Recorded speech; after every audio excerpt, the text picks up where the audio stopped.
Hey my thrifty friends, how's it going? Tabs here from the Urban Goddess shop, and today we are going over some sales. I have 15 sales over $30 to share with you guys. I don't want to say this week was fabulous because I definitely did not hit my benchmark. I did see some pretty consistent sales happening for a pretty good price point, I think, too. We're also going to cover a couple items in here that sold really quick, so make sure you have your pen and paper and you're ready to jot these down. I should also give you some context. I listed about 25 new items, so I guess these sales are a reflection of probably the new listings that I put up last week. Let's jump into these because we got some stuff to cover today. First item that sold was an Arcteryx navy blue polo golf shirt. This was in a men's size large and it sold for $30. I've actually had this item I think since before Christmas, so I've had it quite a while. I don't know why it didn't sell. It's Arcteryx, it's in really good condition. It was a merino wool blend top as well, and I did have it listed on multiple platforms. This kind of just like baffles me. I'm gonna put this little disclaimer in here. This is exactly why I don't sell a lot of men's items. This is why I don't go into the men's section. Things that I think are gonna do really well, I don't typically pick up men's shirts unless they are sweaters because I just don't see the sell-through on them. I don't know if you have any tips on men's shirts, drop them in the comments.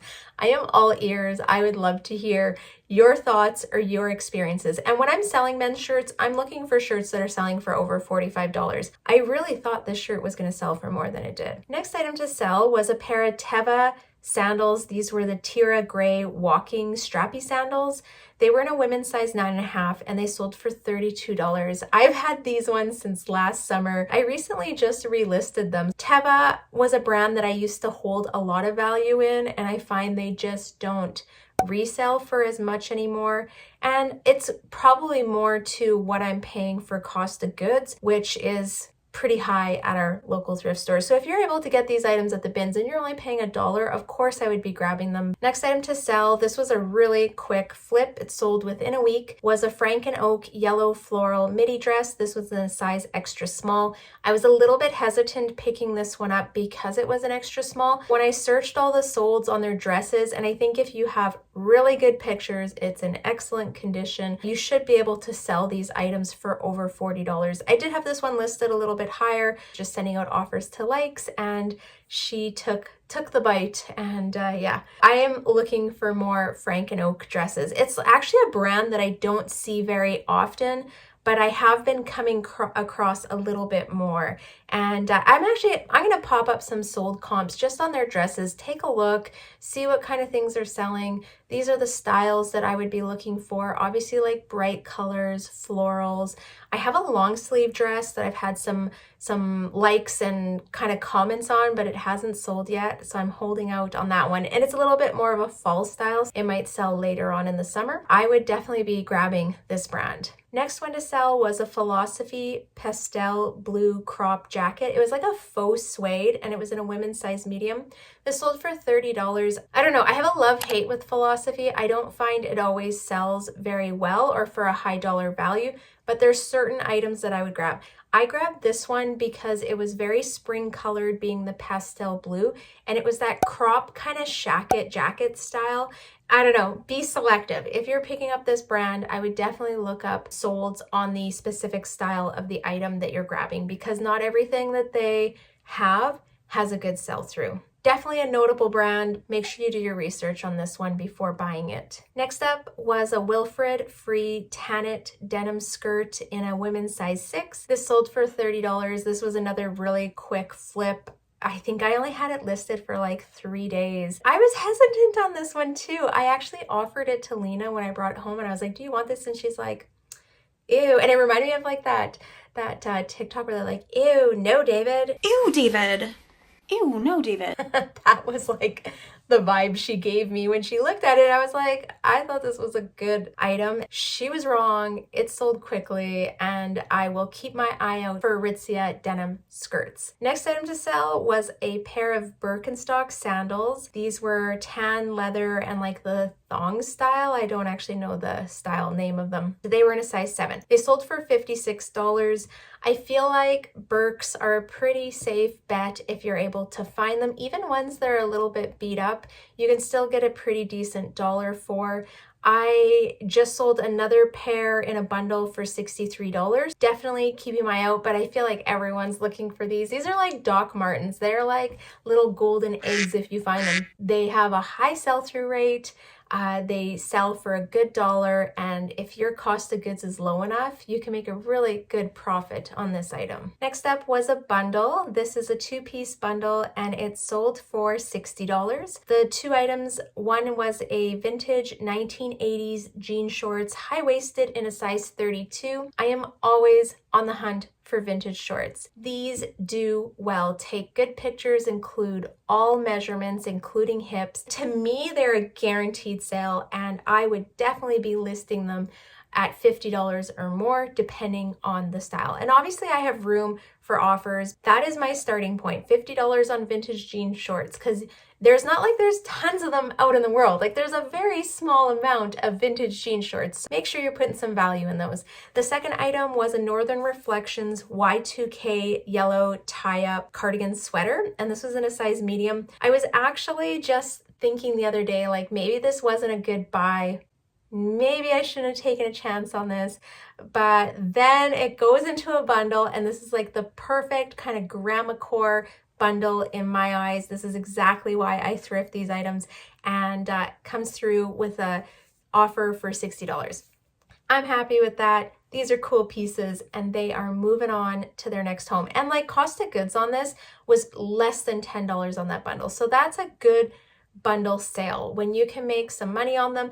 Maybe individually I wouldn't have made that much money, but together in the bundle it worked out really well. Next item, this is another really quick sale. I've had this listed for less than a week. The brand is Koshi, I think it's Cocci Bella, and it was a silk layered tie-dye tunic top. It sold for $42, and I did not know where to list this. This brand did not show up anywhere on Poshmark, but it was 100% silk.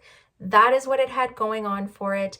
I always tell you guys this, grab silk items because they hold value. There are people that are just shopping for silk in summer. This item, I'll be honest, surprised me, but pleasantly, and just like really solidified why I am always looking for silk items. Next item to sell is one of my favorite brands to sell. It was a pair of Lululemon black leggings. These were the fast and free. They were in a size 4, and they sold for $50. I don't know why, but I've noticed recently that Lulu has gone down a little bit. So these I would see like $60 to $65, a year ago. And it just seems like some of the styles, if they're not like 1 or 2 or 3 years old, they're just going for a little bit less. Definitely have to be really cautious on what I am paying for items. I feel like generally if I am paying under probably $23 and they are guaranteed to sell for over $50, I would pick them up.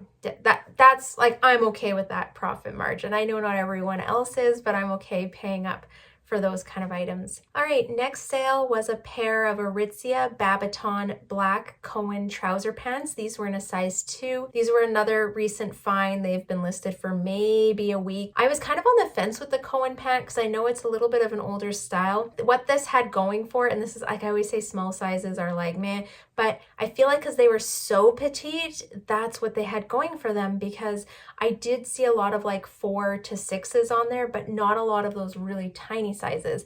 And these were in really good conditions. They sold for $56, and I'm happy with that. It has renewed my trust in the Cohen pant because there was some really low comps. Definitely not gonna lie, there was some low comps, and I was like, no, I feel like these pants are worth more than that. Next item to sell was a Lululemon gray pullover crew neck sweater. This sold for $70. I've had this listed for like a week and a half. Pretty quick sell, and I'd pick this up at a 90% off sale at our local buy sell trade. So I scored it, I got a really good deal on it, and I made some pretty good money on it actually. Lululemon, as long as it's generally like a newer style, so the size dot has the letters and the numbers around it, I'm probably going to grab it, and just making sure like my cost of goods allow for the profit margin that I want to see. Yeah, I'm okay with this, and I will definitely be looking for more crew neck kind of tops in the future. Next item to sell was an Auritzia Tee white thermal Henley top. This was in a size medium. This came from Lena. It was actually practically brand new. I don't know, like I feel like she only wore it once or twice, and this was kind of in that closet clear out that she did of her own personal closet. So yeah, it sold for $35, and all proceeds will be going back to her.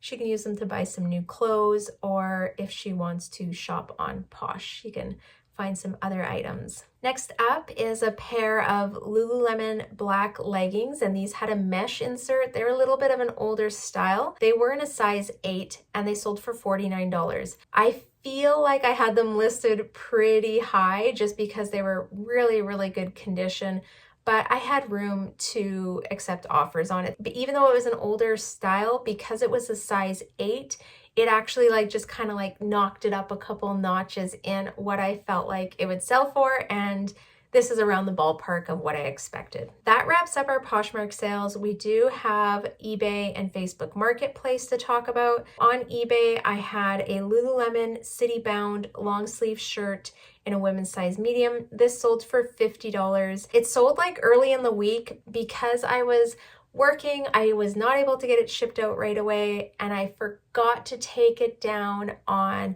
Poshmark, and someone sent me an offer which I accepted, and I messaged her after and apologized, and I was like, I am so sorry, this actually sold on another platform a couple days ago. So I felt really bad. I did message her and told her that I would give her a 50% discount on anything in my closet. Usually if I mess up with a listing, I will always try and rectify it, whether it's, you know, offering them a discount, or if I go to find, and this doesn't happen often anymore. It used to when I didn't have a good inventory system, but sometimes, you know, when you go and you look and you're trying to find that item and you can't find it anywhere, and then somehow you're like, oh my gosh, I think this sold like 3 months ago. How did this listing get reactivated? I've had that happen, or just completely lost an item. Like I have no idea where it is. I will always message the person before canceling the sale and ask them, is there anything in my closet that they would like to substitute? So say the item was valued at like $35. I would message them and say, pick anything in my closet, you know, or under $45 or under $50, and I'll definitely give them a little bit of a bonus in it, but I'll do my best to not have to cancel the sale. That's the story. I felt awful. It is what it is, and it happens sometimes, and I have to make sure I am on top of delisting items that sell on other platforms. All right, so that was the eBay sale, and the other sale was on Facebook Marketplace. This was a pretty quick sale, and I had only had it listed like a few days. It was definitely less than a week, and it was an Auritzia dress, Wilfred gray Vivian in an extra small. This sold for $60. She did porch side pickup at my house. Those are some great sales. I'm happy with them. The proceeds from that dress are going to go towards my new mountain bike. I have like a nice little nest egg that I've been saving up. I said it before, but all my cash sales from Facebook, I am putting towards purchasing a new mountain bike, or not a new, a used mountain bike, but they're really expensive. Definitely helps towards that. Okay, so let's talk about strategy. What's going on? What are my thoughts? I feel like, and I could be wrong, so please feel free to drop in the comments, I feel like my sales are back to normal. My activity seems to be back to normal. My sales this week are definitely relative to only listing 25 items. Like I said last week, I'm raising my ASP. I'm trying to get items over $50. I find every time I do this change in my closet, it actually takes a couple months for it to start to have an effect, but I am starting to see it because I only had a couple sales that I didn't cover that were under $30. Most of my sales were all over $30, which is good to see. I'm happy with that. Yeah. Oh, and the other thing I didn't tell you guys, I pulled out, I think probably 15 items out of the bottom of my closet, and I was like, okay, I sorted them out. Some things I was taking to Plato's Closet, some I'm taking to Style Encore, and then some I'm just donating. I don't think either place is gonna buy them.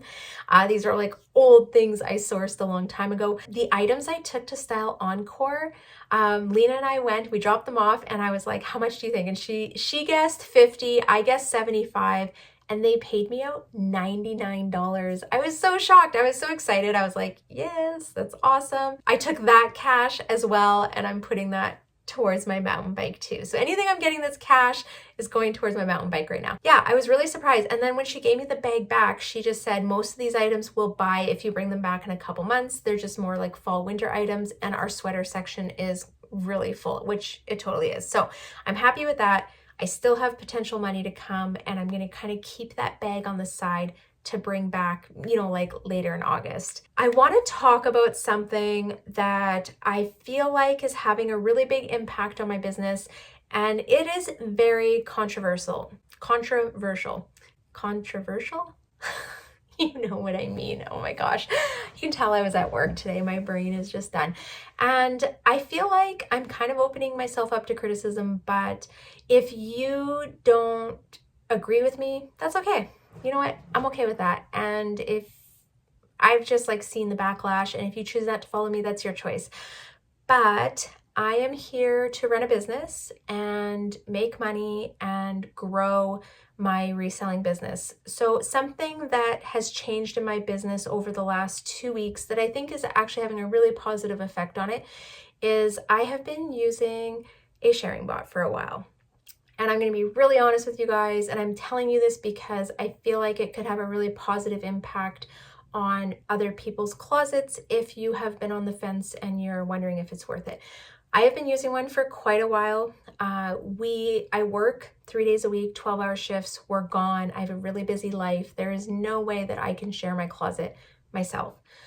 So I took the chance and I signed up for one. I stay within a reasonable amount of numbers of shares. And I think I'm going to do a video coming up soon on it and just kind of like what are my parameters, how I make it work.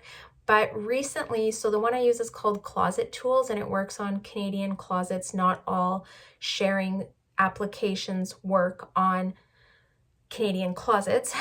This one does. And anyways, they went fully automated, which before it wasn't, and I had to play around with it every day. And there was lots of days that if my laptop froze up, it just wouldn't work. There were issues with it. It wasn't perfect, but it helped me out definitely while I was working or on the weekend when we were just gone and busy. But recently they went fully automated, and it's had a really big impact on my business. I feel like just the amount of likes and notifications and follows and shares that I've been getting. I didn't realize other applications were already fully automated. So what's new to me is probably not new to anyone else. I feel like that's had an impact. So stay tuned. I'm going to do a video on that. If you're interested in hearing more, definitely drop in the comments. Let me know. If you have any questions, drop them down there because I will just solely do a video on this, on sharing and my thoughts and what's worked, and answer any questions you guys have. So that was really hard to say. I'm just going to say it like that's really hard to come out and say, even though I know a lot of people have, and it's no longer like so taboo, it's still really hard to say. I feel like I'm doing what's best for my business. Obviously there was risks. I feel like there's not. Poshmark changed their terms and services like, I don't know, I feel like 4 to 6 months ago, and they actually don't have anything in there. I think, see, don't even quote me because I thought I thought I saw someone post that, but anyways, they changed their terms and services. It's not worded the same way anymore. Yeah, I'm using it. I hope this helps you out. I hope it gives you some food for thought. If you have any questions, let me know. Otherwise, that's it. That's all I have got to say right now. All right, I am wishing you many sales, and I will see you next time. Bye.